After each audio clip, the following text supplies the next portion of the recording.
We don't have money because there's an unemployed person in this house. My mother-in-law, glaring at me, spat out. My husband and father-in-law scolded my mother-in-law, but her anger only intensified. We're broke because we have a freeloader. Do you even realize being a stay-at-home wife is just being unemployed? She continued to berate me. More than feeling sad or angry, I was just fed up with my mother-in-law. It had been a year since I started living with my husband's family. And my mother-in-law had called me unemployed numerous times. She was displeased with me being a stay-at-home wife. However, today, something outside seemed to have upset her even more. And she lashed out at me persistently. Then, my mother-in-law shockingly said, "Someone like you is not suitable for my precious Kevin. The unemployed should just leave." My husband and father-in-law, not expecting her to go as far as to tell me to leave, were shocked. At the same time, they tried to yell at my mother-in-law, but I cheerfully responded. With pleasure. As if I was a cheerful bar employee, I said this with a smile, leaving my mother-in-law dumbfounded. My husband and father-in-law were also shocked. I immediately began preparing to leave the house. And I prepared a divorce paper and had my husband sign it. Mother, I will submit this divorce paper to the city hall. Farewell. As I left my husband's family home, I could hear my mother-in-law's loud laughter from inside. Imagining what was to come, laughter welled up within me. You're wrong if you think things will go your way. With that, I started walking. My name is Amber. I am 30 years old. Ever since I was young, I loved movies and dramas, and after graduating from high school, I entered a vocational school for film. There, I learned video editing skills and was able to join an advertising agency after graduation. The job was hard at times, but I enjoyed every day. Then, through work, I met Kevin, my now husband. Kevin was 2 years older than me, a man with a generous aura that was attractive. He liked cameras and was knowledgeable about video editing, so we hit it off immediately. Without either of us explicitly asking, we started dating. And our relationship evolved from good friends to lovers. Several years of smooth dating passed until one day. Kevin, with a seriousness I had never seen before, said to me, "Amber, I've decided to go back to my hometown and become an independent photographer." Really? You've decided to go independent? I had heard from Kevin before that he eventually wanted to return to his hometown and become independent. Yes. And I want you to come with me. In other words, I want you to marry me. From his serious gaze, Kevin's eyes wavered slightly with anxiety. Of course. Please take care of me. I answered with the biggest smile. Since Kevin's hometown was a train ride away, I would have to quit my current job. Although I felt a bit sad about it, my desire to support Kevin's independence was stronger. Above all, being with Kevin was my greatest happiness. Thus, Kevin and I got married, and I became a stay-at-home wife. Kevin worked hard every day as an independent photographer, while living in an apartment near Kevin's parents' home. And saving money to eventually build our own house, we led a modest yet peaceful and happy life. However, it wasn't long before my mother-in-law suggested we live together. Hey, Amber and Kevin. You're working hard to save money to build your dream home, aren't you? Then, why don't you live with us? You won't have to pay rent here. There's no need for you two to live in an apartment by yourselves. Come stay with us. My mother-in-law, with a smile, told us. I appreciated the offer because we had a reasonably good relationship with my in-laws. However, the idea of moving in together immediately raised some concerns for me. I had heard from a friend about their failed experience living with in-laws, leading to a divorce soon after the marriage began due to conflicts. Because of this, I couldn't feel positive about my mother-in-law's proposal. Mom's proposal is, well, appreciated. But we're still newlyweds, and moving in together so soon doesn't feel right. Besides, both mom and dad are still healthy, so there's no need for us to take care of them. There's no reason for us to live together. It seemed like Kevin understood my feelings and gently declined. However, my mother-in-law didn't give up and continued to bring up the topic of living together. Living together would make every day so much fun. I dream about it every night, dreaming of the four of us happily gathered around the dining table. When will that become a reality? Come on, let's start living together soon. Please make my dream come true. Being asked like this every time made me feel guilty for constantly refusing. And eventually, we agreed to move in. My mother-in-law's eyes sparkled with joy, and she was very pleased. Really? I'm so happy. Amber, let's get along well. We'll share the household chores and help each other out. Likewise, please take care of me. Seeing my mother-in-law so happy made me feel that deciding to move in was the right choice. Since the decision, my mother-in-law, unable to hide her excitement about us living together, would often call. Your room will be on the second floor, in the corner. It gets great sunlight and is just perfect. I've cleaned it thoroughly for you. Wow, thank you so much. My mother-in-law was very kind to me during the preparation period, which gradually eased my concerns. However, one thing that bothered me was her overprotectiveness of Kevin. It's natural for a mother to love her son, but sometimes it felt a bit too much. What's for dinner tonight, Amber? Kevin works hard every day, so make sure he eats something nourishing. But don't just feed him meat, balance is important. Take good care of Kevin. So, what's the menu for dinner? Tell me quickly. Being bombarded with such questions made me feel a slight discomfort. Moreover, my mother-in-law began to express more frequently her desire to live with Kevin, saying, "Oh, I can't wait to live with Kevin."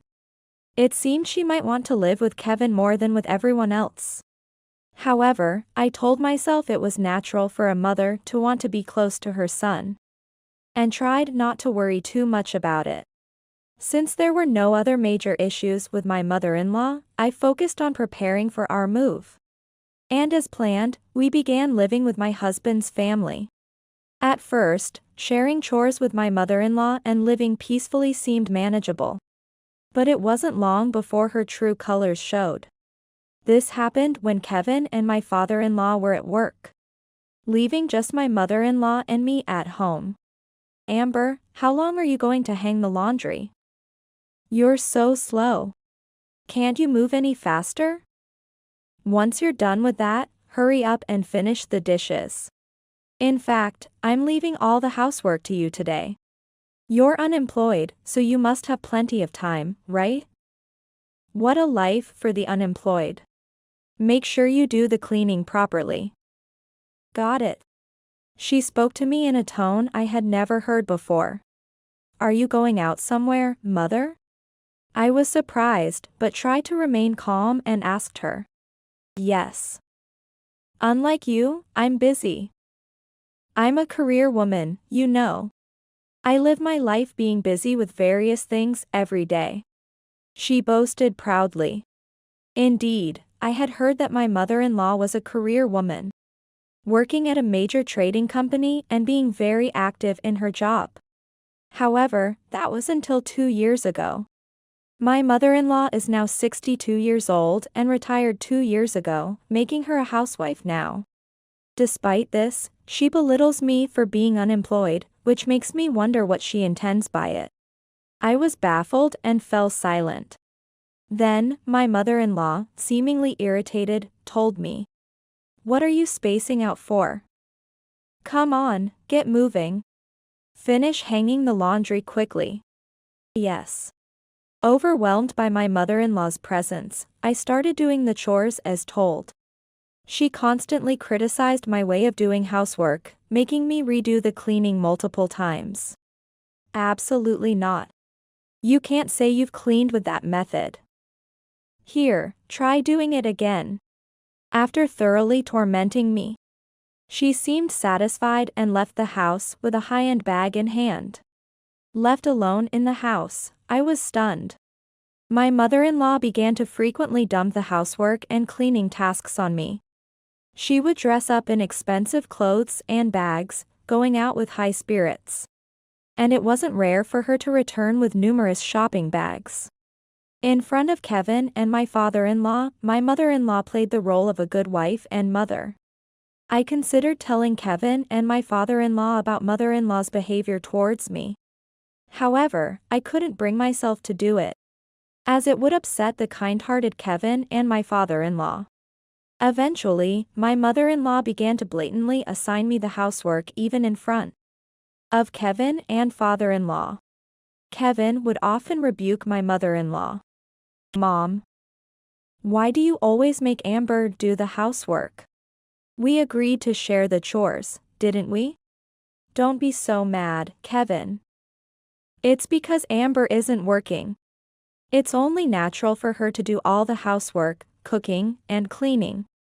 When my mother-in-law said that without any remorse, my father-in-law then scolded her. "You're not working right now either, are you? What are you even saying?" His point was valid. When confronted, my mother-in-law would grimace and fall silent. Since my father-in-law is 3 years younger than my mother-in-law, he is currently 59 years old. Therefore, although he is nearing retirement, he is still actively working. He works at a publishing house and is very kind, treating me very well. My mother-in-law started to frequently boast about her time working at a general trading company when just the two of us were together. She probably didn't mention it in front of my father-in-law and Kevin because she didn't want to be told, "You're not working now, are you?" From her tone, it was clear she took great pride in her work at the trading company. And she seemed to enjoy putting me down by flaunting her career achievements.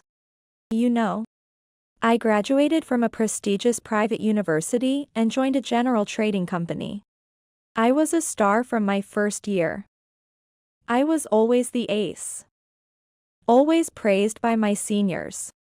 I can't count how many times I've been awarded internally.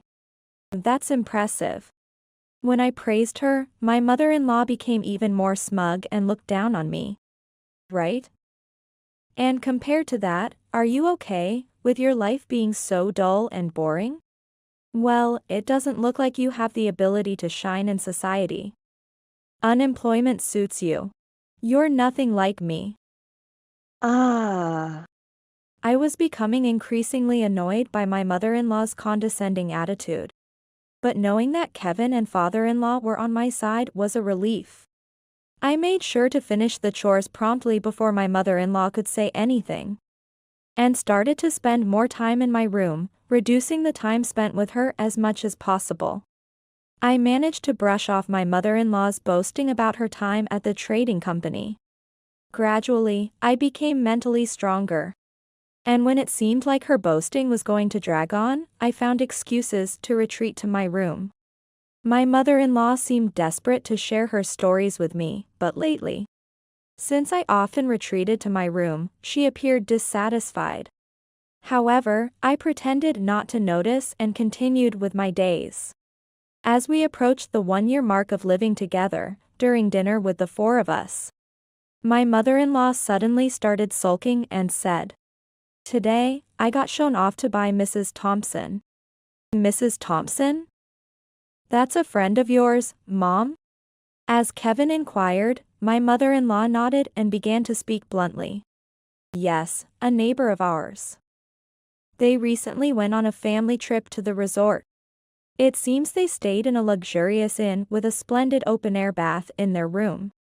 The food was also exceptional, featuring very tender meat that melted in your mouth. It sounds like it was a blissful trip." "Huh, that's nice." Upon hearing this, my mother-in-law contorted her face in frustration and snapped at him. "Not nice at all. Were you even listening to me? I was bragged to." It's as if they were saying, Your family couldn't afford to stay in such a luxurious inn, could you? I felt so miserable and humiliated. Why should I have to feel this way? That sounds a bit like a persecution complex. Mom, please, calm down for a moment. Kevin tried to admonish my mother-in-law, but she showed no signs of stopping. It's not a persecution complex. How can you not understand how I felt at that moment? It's the first time I've felt so miserable. I'm so frustrated. Then, suddenly, she turned her frustration towards me. We don't have money because there's an unemployed person in this house. My mother-in-law, glaring at me, spat out. Mom, what are you talking about? Kevin quickly attempted to stop my mother-in-law, but her anger only escalated. Because we have a freeloader, we're broke. Hey, you've been silent all this time, but you realize we're talking about you, right? Have you got nothing to say for yourself? Are you even aware that being a stay-at-home wife is just being unemployed? I was honestly fed up with being blamed. It infuriated me that my mother-in-law, who was also unemployed, was treating me this way. Unable to hold back any longer, I retorted. You're unemployed right now as well, aren't you, mother? What? Seemingly shocked to be talked back to, her eyes widened. And her face turned red as she yelled at me. Someone like you is not suitable for my precious Kevin. The unemployed should just leave. Kevin and my father-in-law scolded her, but I announced loudly, overtaking their voices. Yes, gladly. With a bright smile, like a bar employee, I said this, leaving my mother-in-law dumbfounded. Kevin and my father-in-law were also shocked. I immediately started to clear my own dishes, finished washing up, and began preparing to leave the house. Seeing me do this, my mother-in-law mockingly said, "Looks like you're really leaving." Ah, what a relief. Divorcing such a daughter-in-law is the right choice, Kevin. Mom, stop it already. Kevin was furious and scolded her. My father-in-law also said, "Apologize to Amber right away." But my mother-in-law just sulked and never apologized to me. Without talking to anyone, I packed my belongings into a carry case. Kevin looked at me worriedly. Despite the atmosphere, my mother-in-law, oblivious, said, "Hey, you're only washing your dishes. Take ours down and do the washing up too." I ignored her, of course, while Kevin and my father-in-law's voices scolding her filled the house. The next morning, after packing my bags, I told Kevin something in our room. Then, Kevin and I signed the divorce papers I had printed out on the computer. Mother, I will submit this divorce paper to the city hall. Farewell.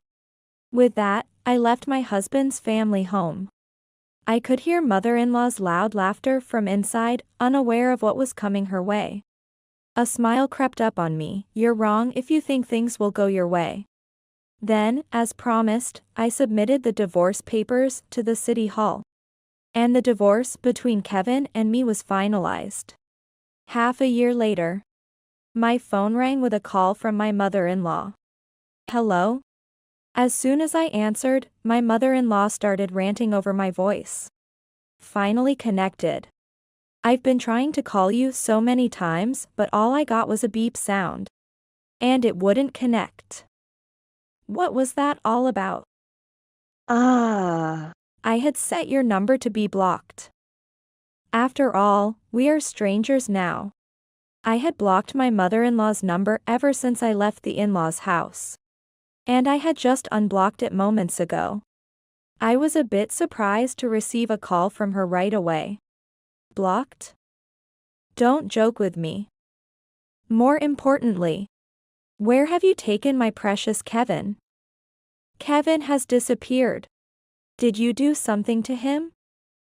Even though you're divorced, you still have feelings for Kevin, don't you? My mother-in-law was fuming with anger.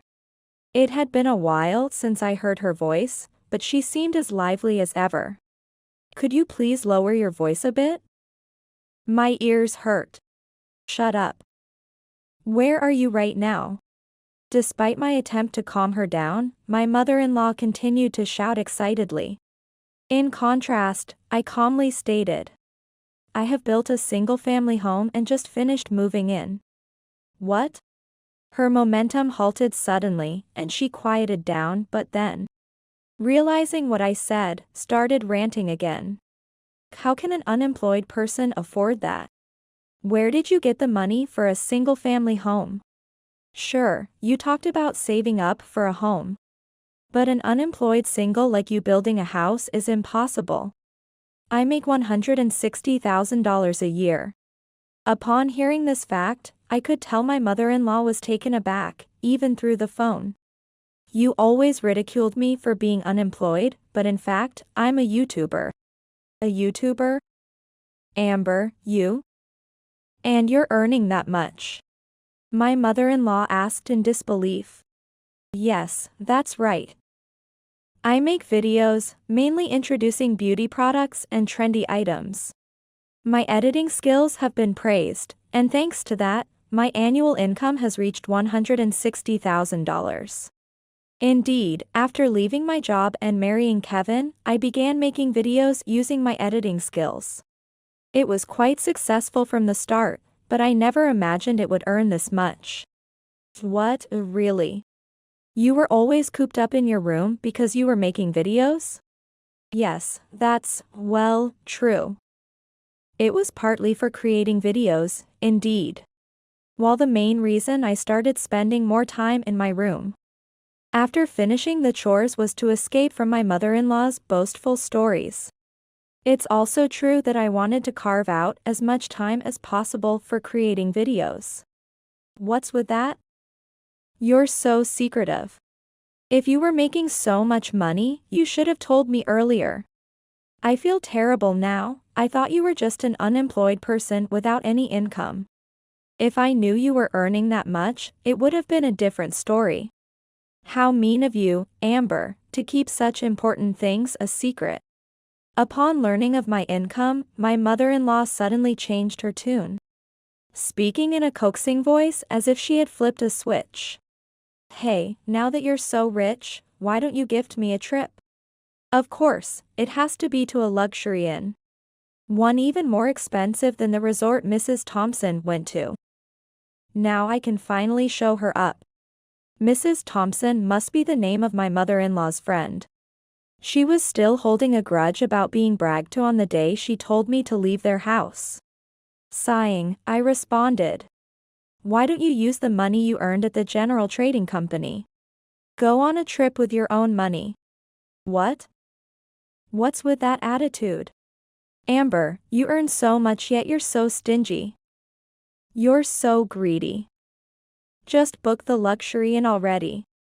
It's ironic how my mother-in-law, who had been so harsh to me, could so brazenly ask for such things. No matter what you say, I have no intention of giving you any money. And about Kevin, I'm currently living with him. What? You two are divorced, aren't you? Her voice was filled with astonishment. Yes, we did get divorced, but we remarried. Kevin has come to live with me as my husband again. We had made such an arrangement from the beginning. Remarried. In fact, on the day I left the in-laws' house, Kevin and I had decided to get divorced once and remarry, with Kevin joining my family. Kevin had been reassured knowing I had no intention of leaving him. I'll stay with my parents for a while. I've already talked to them. So Kevin, you can come to my parents' house once you're ready. Okay, I understand. I'm really sorry about my mom. Though Kevin was downcast, both he and his father had protected me from my mother-in-law, for which I was grateful.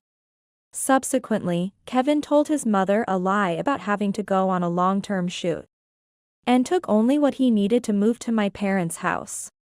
My mother-in-law still seemed unable to process the truth I had just revealed. I've been trying to call Kevin too, but all I got was a beep. Does that mean Kevin also blocked me? Why? She sounded utterly bewildered. Yes. Kevin has cut ties with you, mother. I had also blocked your number but unblocked it now that the move is complete. Thinking you might be looking for Kevin's whereabouts. Of course, I won't give you our address. Kevin will continue to live with me, so please stop looking for him. This can't be. After murmuring that, my mother-in-law fell silent for a few seconds. Then suddenly burst out yelling. That's all lies. You must be threatening Kevin. There's no way he would cut ties with me. Disbelieving my words, my mother-in-law was at a loss. Just then, Kevin approached and took over the phone. Mom, it's me. Kevin? Oh, thank goodness. You're not really cutting ties with me, right? Amber is threatening you, isn't she? Just tell me where you are, and I'll come to get you. Her desperate voice leaked through the phone. No, everything Amber said is true. I can't forgive how you treated her. From now on, you and I are strangers. Goodbye. After saying that, Kevin handed the phone back to me. I addressed my mother-in-law once more. Do you understand now, mother? How could this? My mother-in-law seemed to be sobbing. Then, I'll be hanging up now. Wait. Don't hang up yet. Fine, I'll accept cutting ties. But please, could you lend me some money? My mother-in-law appealed in a desperate tone. I was astounded that she was still talking about money at this point. Excuse me? As I said, I won't be booking any luxury in for you. It's not about that. Actually, my husband found out I've been shopping a lot with his credit card. And now I'm on an allowance. I can't survive on just $300 a month. It's gone in a flash. So you were the one spending extravagantly. Your husband was worried about the savings decreasing. So I told him about how you frequently returned home with bags from brand stores when we were living together. Kevin and I had kept in touch with my father-in-law, who had even helped with the moving expenses due to the trouble caused by his wife.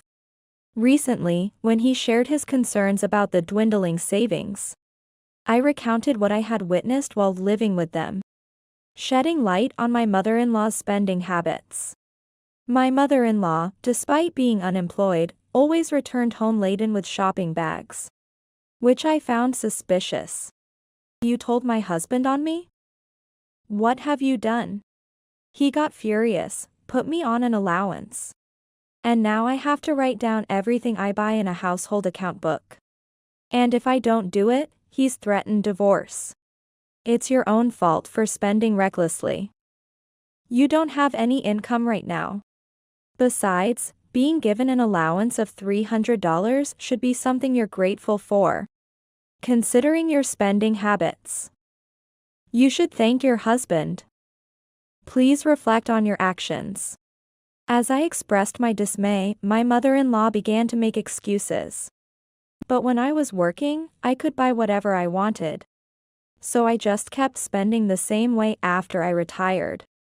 And when I go shopping with my friends in the neighborhood, I have to buy brand name items so I don't lose face.